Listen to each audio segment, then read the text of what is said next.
And it is Black History Month. And so, in order to celebrate, I have to give a shout out to every single one of our ancestors, Fannie Lou Hamer and John Lewis and Martin Luther King and the Reverend Jesse Jackson, rest his soul.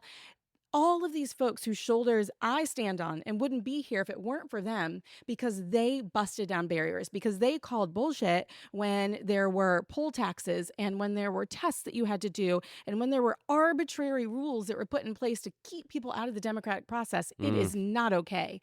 And so to think that anyone who is in a position of power today would arbitrarily create barriers or who wouldn't use their position to break them down is unconscionable. I mean, it really, really is.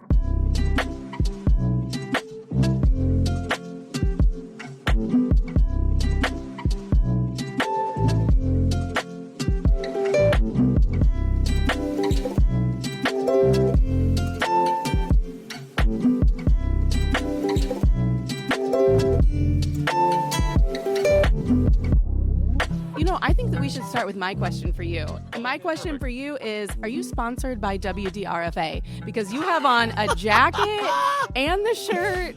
And don't look over there. There's 2 coats hanging up. I have 3 of these different colors.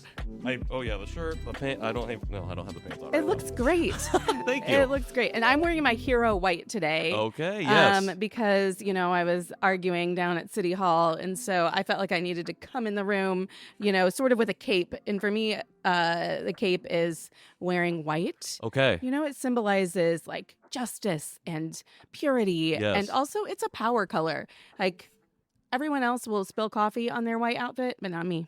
I think in our very first conversation that we ever had on the podcast, which was Conversation Piece, almost a little over a year ago, we talked about this. We talked about the white and the power of wearing it into not just regular meetings, but as a symbol, like you said, of, I don't want to say defiance, but just like of hope. Yes. Can we call it hope? Yes, absolutely. Absolutely. Hope and change. Listen, we need it. Hope and change. Yes. Well, I am here with Senator Andrea Hunley, my favorite state senator. You said it last time, but I have to say it every time now because it's true.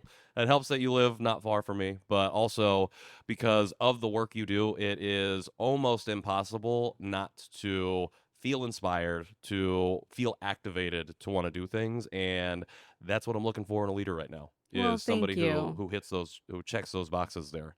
And we were just on the show, I think in December, was it, to talk about redistricting? Yes. Which was a fight great that we outcome. won. Yes. Exactly. Yes. And it felt like we could breathe collectively for a moment. And now it's February 20th, as of when we're recording this.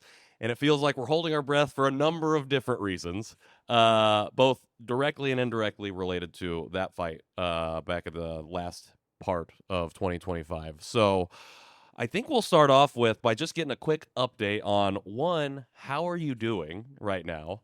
And 2, some of this legislation that's currently moving through. So let's start with number 1. How are you? Well, thank you for asking and for having me on, of course, because I love to talk about why people should pay attention, why people should be engaged, why government matters. But right now, I am tired from the work, but I am not tired of the work, okay? Those are 2 different things. Yep. Yes, because we are rounding out the end of the legislative session. We're supposed to end by the end of next week. Okay. Statutorily, we could go until March 14th, but because we came in early in December, we don't want to spend any more time than we need to in session because it costs money. Sure. It costs taxpayers money Yeah. for every day that we're in, and so we're trying to end by the end of February. Okay, so this is coming out on the 23rd, so that is in 5 days. The 27th, hopefully we're wrapped up with session. But you said statutorily it could go for another 2 weeks. It could. What would kick that into effect? I mean, really, any one of our leaders, so the president of the Senate or the Speaker of the House, could agree that we should go until the 14th. So really, they're the ones that set the calendar. Okay. But according to Indiana law, we have to end by the 14th in a non-budget year. Okay. Yes. Perfect. Well, since we are kind of steamrolling ahead to the end of the session, and there are still a number of super impactful things in play. I was wondering if we could just kind of break down a little bit or get some quick updates from you about a few of these things. The first one I want to start with was House Bill 1423. You just released an update on this on your social media. By the way, your social media game on fire. Thank you. Can you let us know kind of where we stand with this bill and kind of what we should be looking for here in the last few weeks, last week? Everybody should care about public education in Indianapolis, no matter where you live in the city, whether or not you have children in pre-K, all the way up to 12th grade. We should all care because having strong schools makes for a strong community. And so if we don't have strong schools, then it's hard to attract people to want to move to Indianapolis. It's hard to make sure that we have a strong workforce to, be at Lilly or be at Cummins or help hold up our incredible entertainment industry or our hospitality industry, which is why we have great conventions that come, right? If we don't have strong schools, all of that falls apart. Yeah. And so it matters. And what they're trying to do with House Bill 1423 is really change the structure of the Indianapolis Public Schools district so that the charter schools that are in the area are really playing by the same rules as the traditional public schools, which is important. Sure. Right? We want everybody to provide transportation. We want everybody to have the same standards for upkeep in their buildings. And we want to make sure that everybody has the same academic standards and that parents can understand that. Sure. So that's the good of 1423. The bad is how we're going about it. They're creating a brand new sort of super board. We have the elected board, but they're creating a super board that would be above them that's appointed. That's a problem. Yeah. And they would be mayoral appointees. And so you have to think, well, who gets appointed to boards? People with certain interests, people with certain relationships, right? I mean, I'm not appointed to any boards. Are you? Nope. Right. Nope. So no it's appointments here. It's not us everyday folks. And so that's a problem. So whenever we have the opportunity to have elected positions, they should be elected. Yeah. That's the closest office to the people. And so right now, House Bill 1423 is still moving through the process. It can still be amended. And I've got a couple of amendments that I'll offer on Tuesday that will really change it so that the structure of the board would remain elected. And that's what's really critical. Okay. So you talked about like this super board will be mayoral appointees. And one of the conversations that I've had with folks regarding this is that, right now we have a mayor who would probably maybe not appoint people in the best interest of the people, but like in the future, who's to say who might be in that seat who can then change the makeup of that board, correct? Who's to say? That is true. Yeah. So that's something too to think about. And so one argument is, well, the people vote for the mayor. And so then the mayor should be held accountable to the voters. Okay. Perhaps. But we also know that the people in the Indianapolis Public Schools area have selected a board for the first time ever that is 100% women. Ruth Bader Ginsburg would be so proud. And that is 100% people of color. So these are all women of color. So when you've got a board of 7 Black women, and then you say, we're going to create a super board, and those appointments are going to be made by a person who is white and in a position of power and has influence from organizations that are led by white folks in positions of power. You can't talk about it without talking about race. Sure. And without talking about just how education has created these systems of oppression throughout history, right? And so this is really, really critical. So 1423 is about much more than just schools and schools in the city center. This is really about who gets to make decisions for the community. Sure. And so you still a time to offer amendments, still time to either change or potentially defeat a bill that would negatively impact our public school system.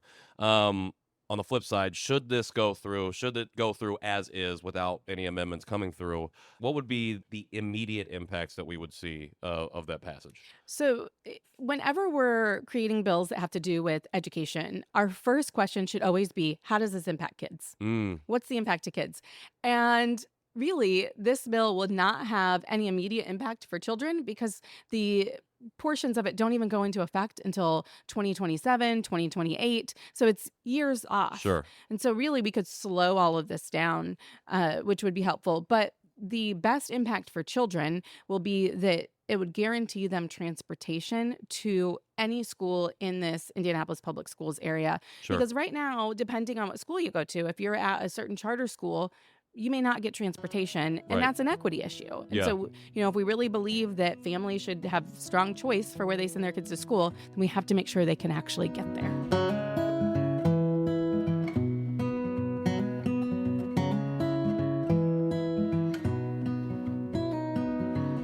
Let's move on to another bill that I've really become aware of recently because of an amendment that came up, which is House Bill 1359. Ostensibly about ballot scanning, or scanning in ballots into or when you are going to the polls. But the amendment that has been offered that's caused a lot of kerfuffle and gotten a lot of media attention is to shorten our early voting period from 28 days to 14 days, Yes. which essentially would further disenfranchise folks who already have struggled to get the time on a Tuesday to go and vote in the first place. That 28-day period gives them a lot of time. So I'm wondering if you can give us an update on that. Where do we stand now that this amendment has come in? I think we need to zoom out and think about why. Why does voting matter? Mm. And why do people who are in positions of elected office know that voting matters? And why would we want to dissuade people from having opportunities to vote? Sure. And so what we know as elected officials is that we have a lot more power than people realize. Your state house elected officials are setting policies from everything from healthcare to of housing standards and affordability, all the way down to what happens in our schools, right? We have a lot of authority over what happens in our state. Same thing with our city councilors. They have a lot of authority over what happens in our city. I mean, all of these gosh darn potholes, right, have to do with what's in our city budget. Yeah. And that's set by people who are elected. And so folks in positions of power who want to make it harder for people to vote, we should be asking ourselves why. And I think that what my colleagues in the majority party are failing to realize is that this is going to harm their Republican voters. Right. This is going to harm rural voters who it's harder for them to get to the polls. They're further away from polling sites. We have an aging population in our rural communities. Of our 92 counties in Indiana, 72 of them are rural. And so we have to make sure that we are also protecting not just folks here in the urban core, but also folks across the entire state. And this is really, really going to harm those communities as well. And I hope that they're paying attention. Well, it reminded me of like what was going on with redistricting, which was you hear Republican officials say one thing, but then you hear their constituents say the exact opposite thing. We don't want this. This is not helpful for us. Hoosiers don't cheat. We talked about that the last time you were on. Like, we don't Yes. play that game. And yet it is, like you said, the question is why? Why would we want to disenfranchise our own constituents for any reason? And, obviously I'm a member of the Democratic Party. I'm in the state Senate. And this election cycle in 2026, of the 50 seats, 25 of them are up for election.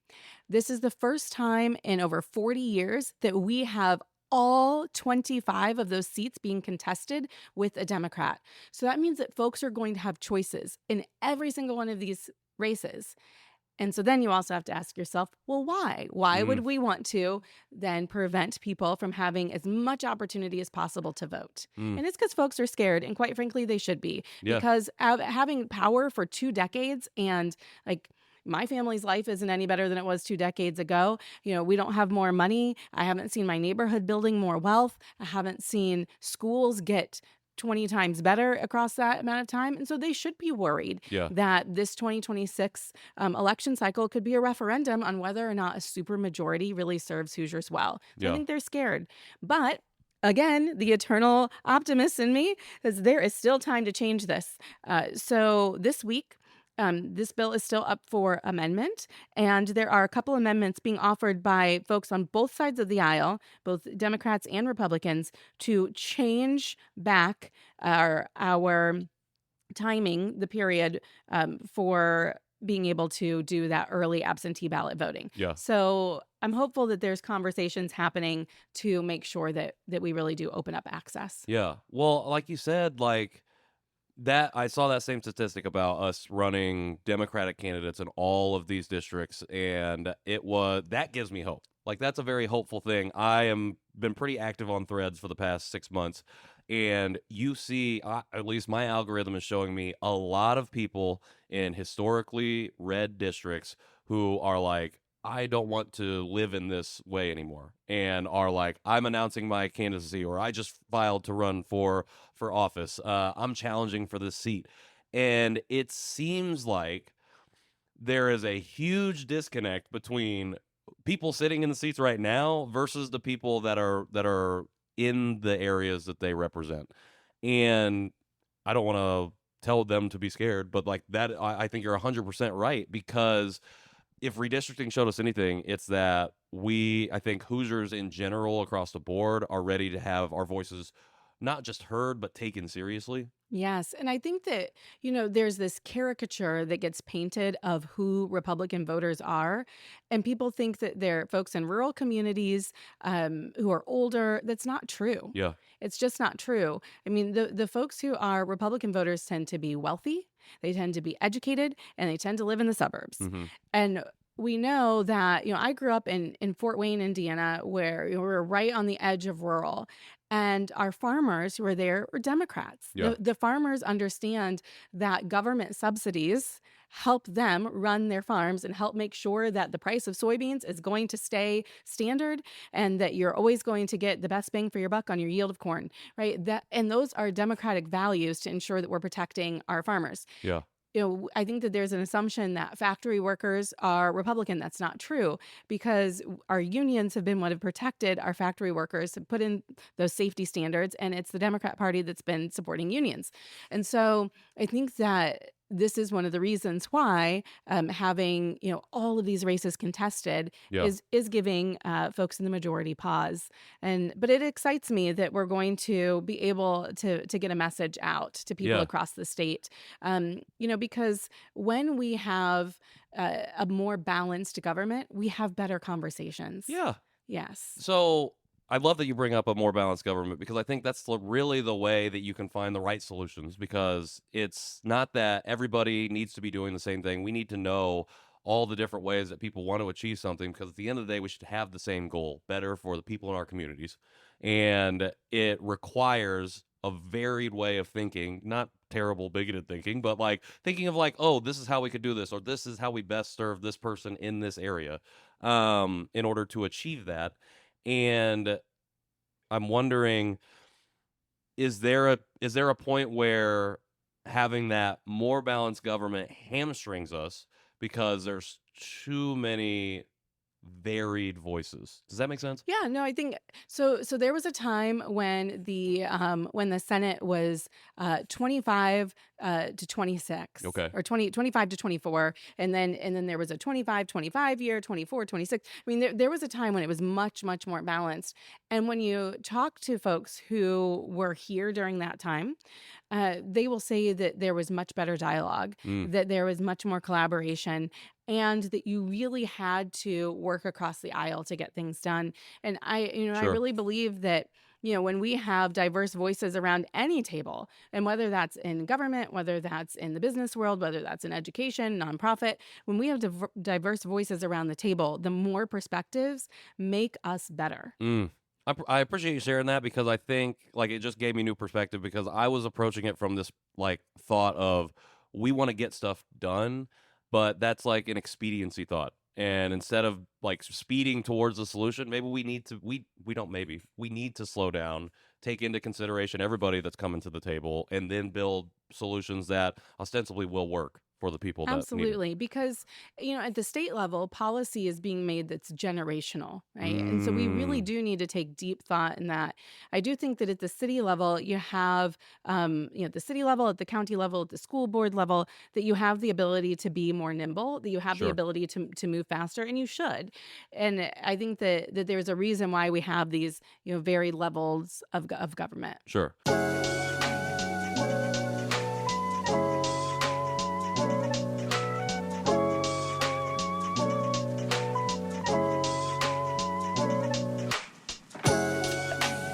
the next piece of legislation I wanted to talk about is Senate Bill 76, which is titled Immigration Matters, which I think is hilarious, ironic title, because if anything, it makes it to where immigration does not matter. And so that bill would, I think, to sum it up, essentially force government agencies like law enforcement, like schools, certain businesses, I think, to cooperate with immigration enforcement operations should they occur. This seems to be moving towards a passage in some form or fashion. And so I was wanting to ask you a couple things. One, an update just from your perspective on where we are at with this particular bill. And then two, we're talking about why people would pass measures like to shorten the voting period. This bill, if it passes, makes me think about how we could expect ICE to show up at polling places so people don't show up to vote. So I guess that would be the second part of the question, is just like, how does this bill then affect us going to the polls in November or just for the foreseeable future? Never let a crisis go to waste. You've heard that before, right? And I feel like as a country, we are in crisis right now. Yeah. And the way that we come out of this is by leaning into community, by leaning in harder, by leaning in better, and by taking care of our neighbors and by educating each other. And Yeah. we have seen many communities do this. I mean, we've seen this happening, with our neighbors to the north, Minnesota. We're seeing, these great things happen where communities are coming together in strong ways. And I think that is the undercurrent of 76, of Senate Okay. Bill 76, and the undercurrent, quite frankly, of these other bills that we've discussed, is that it's trying to divide community. Because when we are divided, when we are fighting, when we are scared of our neighbors, then we're not paying attention to the other things that are happening. Right. It's getting us to look left when we need to be, looking right. And there's a reason why government does that. And so I think that we also just need to be really clear-eyed about being the resistance. And resistance is leaning into neighbors. So Senate Bill 76, when it left the Senate, it was bad. It was a bad immigration bill that, that targeted immigrants for their health care, that targeted in terms of just really allowing for racial profiling and making it so that our law enforcement agencies would have to collaborate with an untrained militia. Sure. Let's be real clear, which puts our law enforcement officers in danger. Then it went to the House, and the House made it worse. I didn't know that was possible. I should have known, but they made it worse. And so now it's back in the Senate for what we call concurrence, which means that we have to agree with the House's changes. Sure. Now, I vehemently oppose the changes that have been made. So that's going to be the argument this week, is do we agree with the changes that the House made? And I'm really hoping that my colleagues will stand strong and say no. But I want to get back to this piece, though, about forcing our law enforcement officials to partner with this untrained militia. Yeah. And that makes it dangerous for everyone. And so folks who say that they back the blue would never back this type of legislation. Sure. And that's what I can't square, is how can you say that you are pro law enforcement, pro protecting our own men and women in uniform, and make them collaborate with folks who have less training than a barber, less training than a hairdresser. I mean, they have 47 hours of training. It's a joke. I bet they don't even do the 47 hours. I've seen reporting where reporters have applied to join ICE. They essentially leave the process and then receive like a confirmation letter that they are active duty now. So it's like, it doesn't make any sense. It's terrifying. But then it also is creating confusion in our schools. Right. It's creating confusion in workplaces, and it's creating confusion in our colleges and universities. And, I'm not sure if people realize this, but in Supreme Court case law, Plyer versus Doe says that all children should be educated, regardless of immigration status, that we have a duty to educate. And what is happening right now is we're forcing schools to question immigration status when that is something that we are not to do.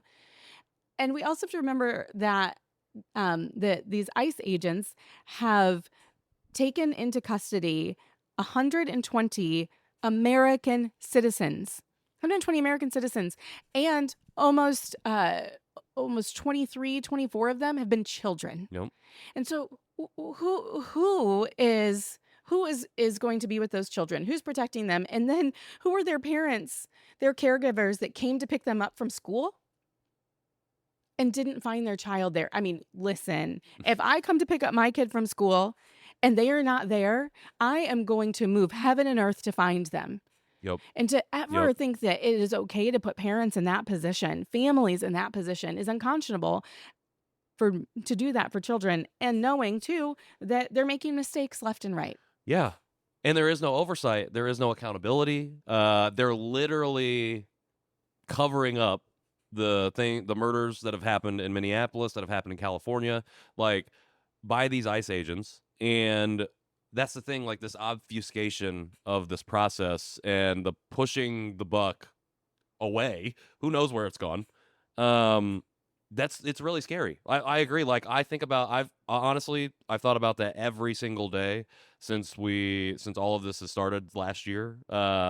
About if I show up to daycare, I'm waiting for the daycare to send a message. Hey, we Goodness. have something going on here.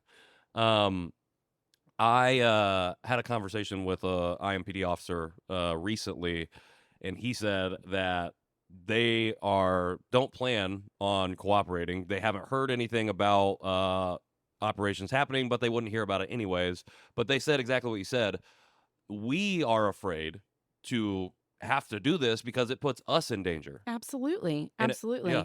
And here's the other thing too, is that the White House likes to blame this on past administrations, but I want to just give some clear data, which is that during Biden's first term, that there were more deportations, more rehoming of individuals than there have been during both of Trump's administrations combined. And what's happening right now is that detentions are up. yeah, So people being detained are up, but deportations have dropped because during Biden's first administration, he was going after the folks that had convictions, the folks who were oh, criminals, actual criminals. actual criminals, and then getting them out, Yeah, right? Because nobody wants our communities to be unsafe. yeah, And so we need to be really clear about that. Like, we want to make sure that folks who are coming here for the right reasons, and that they're not going to make our communities unsafe.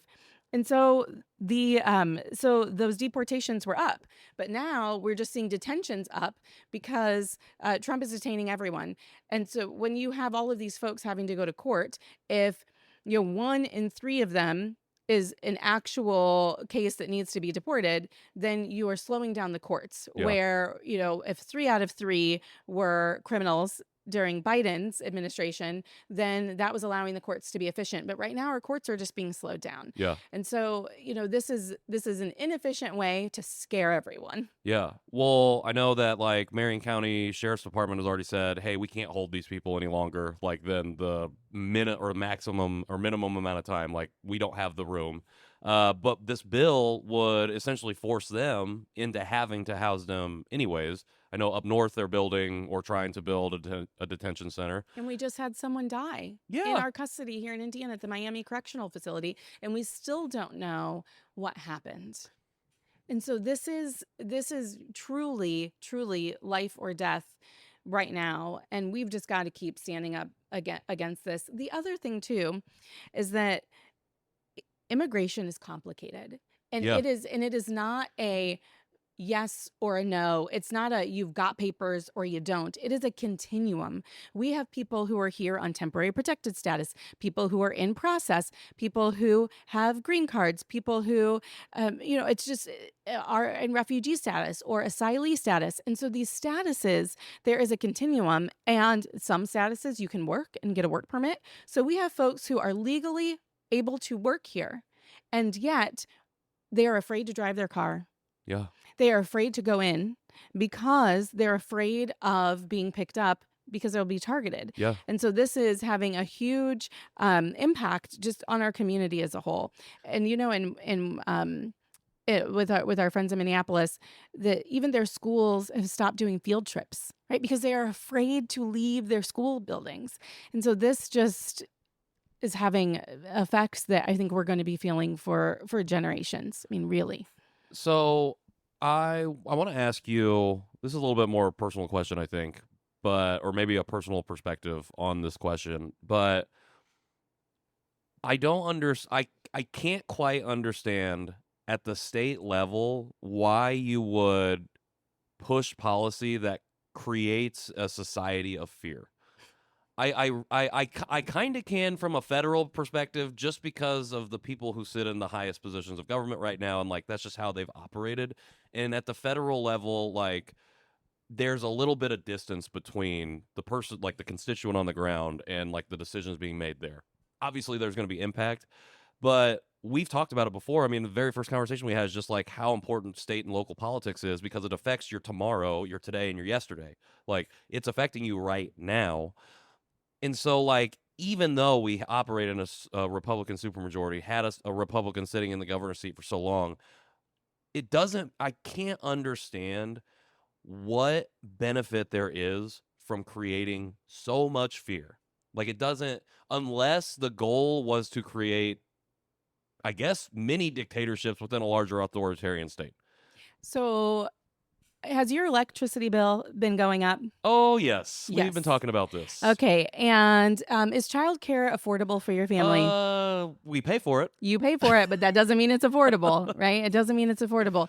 Right. These are the things that our state government could be doing to help us. We had a bill this session that would have made it so that medical debt cannot be used to create your credit score, which then impacts your ability to, get a lease or get a mortgage, right? These are the things that we could be solving for. But when we have this type of legislation that creates fear, that creates panic, that draws everyone's attention away, it makes us, again, look away left, from the yep. fact that government is not doing what it could be doing to help us. And, there were lots of legislation to really solve for this childcare infrastructure crisis that we Sure. have, where we do not have enough money, we do not have enough seats, we do not have enough people who are trained. I mean, it really is a problem. And yet, we're not solving that. Right. We're throwing out, these types of bills that are taking away so much time and that are causing unnecessary fear with these unfounded claims of Medicaid fraud. Well, first of all, folks who are undocumented are not allowed to get Medicaid to begin with. It's already illegal. And so, so doubling down in a piece of legislation doesn't help anyone Yeah. at all. Well, I mean, I think we've talked about this too, but like the statistics show that immigrants on the whole, but even our undocumented community members are a net positive 100%. economically, but also culturally to our society. Yes, absolutely. I mean, our state, the biggest revenue that our state gets is through the taxes that you pay at every cash register, right? Our sales tax.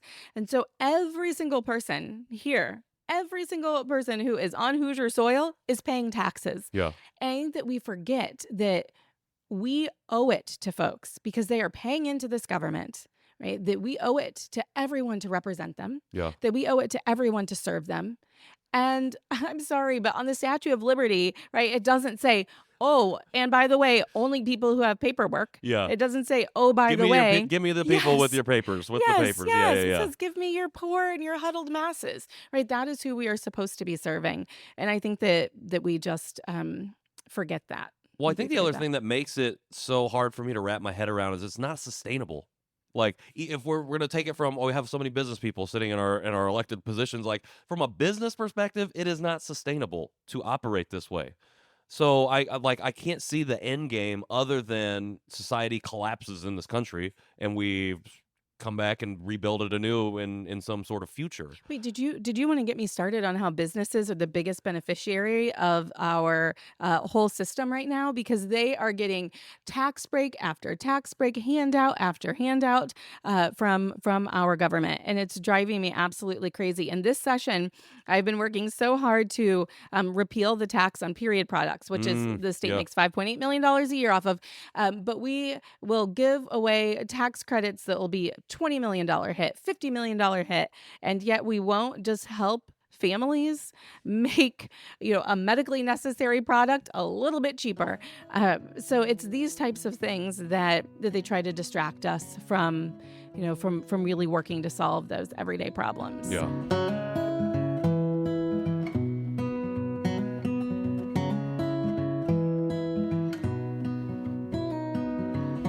As we kind of button up this conversation, there's been rays of hope, and I've had Representative Carrie Hamilton on, and we talked She's a lot amazing. about infrastructure, and we talked about like, oh, why are we having $3 billion diverted to one single project that helps no one and nobody wants?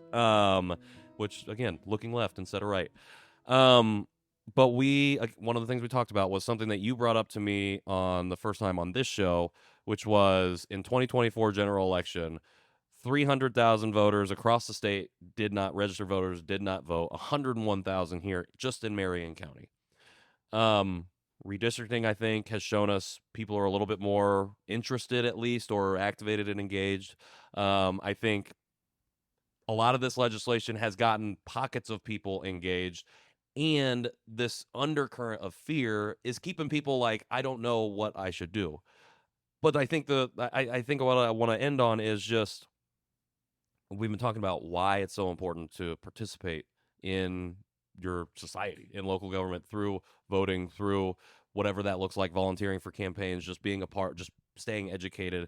And so what do we do as we move forward towards midterms, primaries, towards hopefully what we're expecting as a sea change in terms of state and federal politics, to get those numbers to not look like that?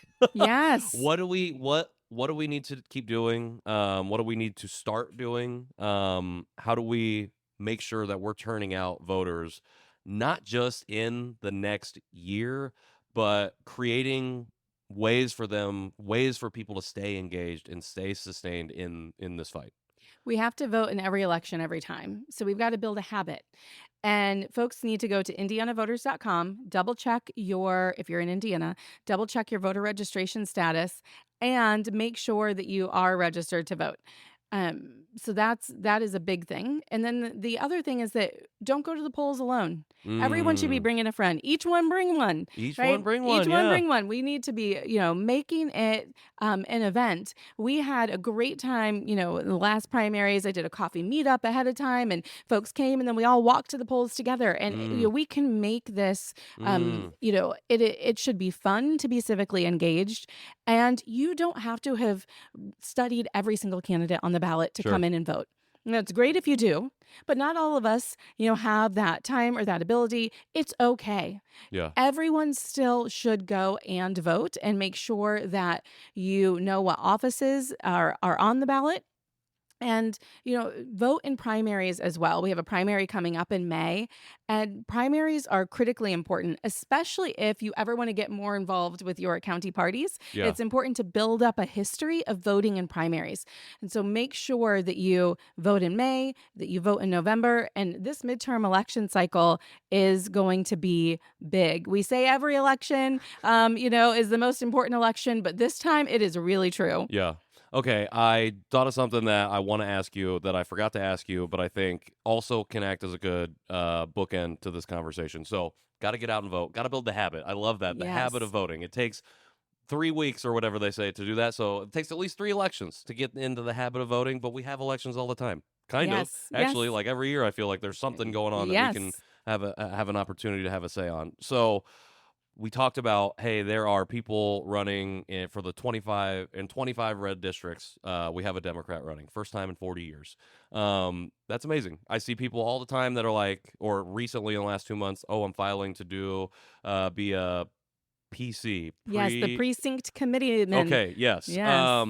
So that has actually come up in our local news recently because a lot of folks who have filed to run for those positions have found themselves challenged. Almost 80 people, as reported by Mirror Indy, not by just election people in general, but by the Marion County Democratic Party, which I thought was really interesting.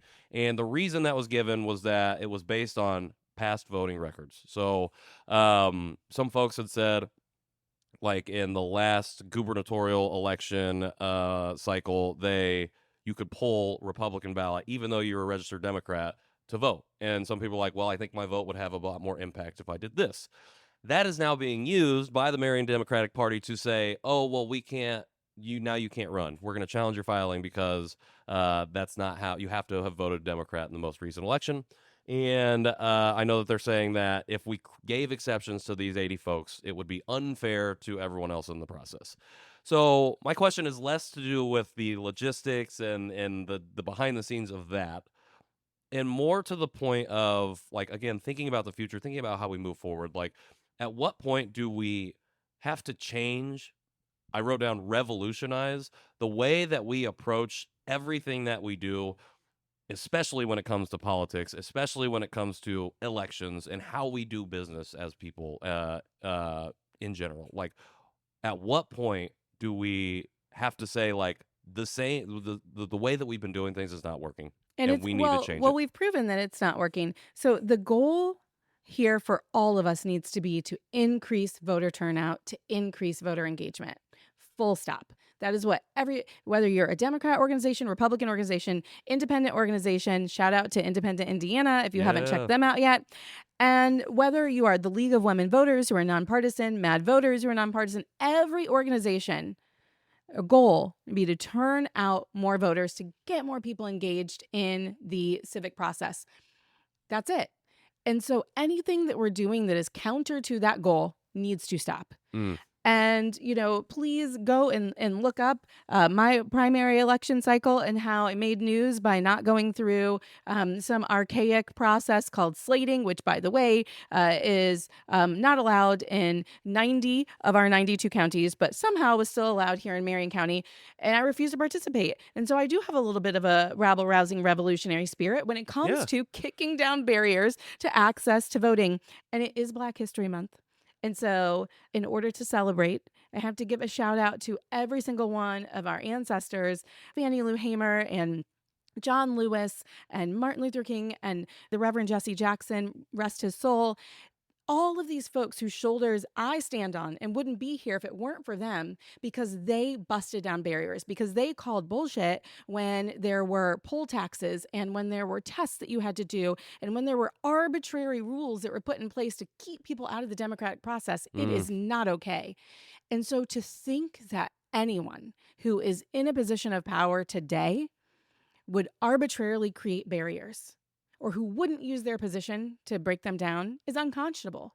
I mean, it really, really is. And so I'll keep fighting.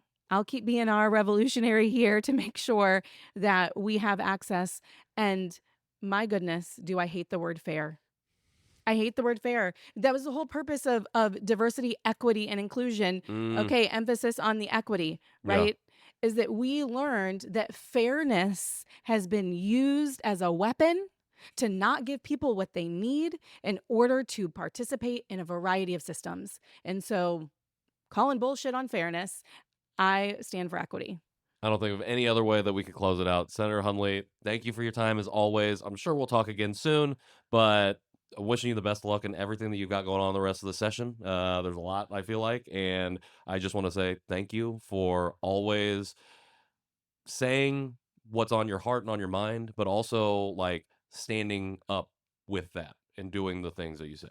Well, thank you. I love this city. I love our state. I'm a Hoosier through and through, and I love any time to celebrate that and get more people engaged. So thank you. We're going to do it.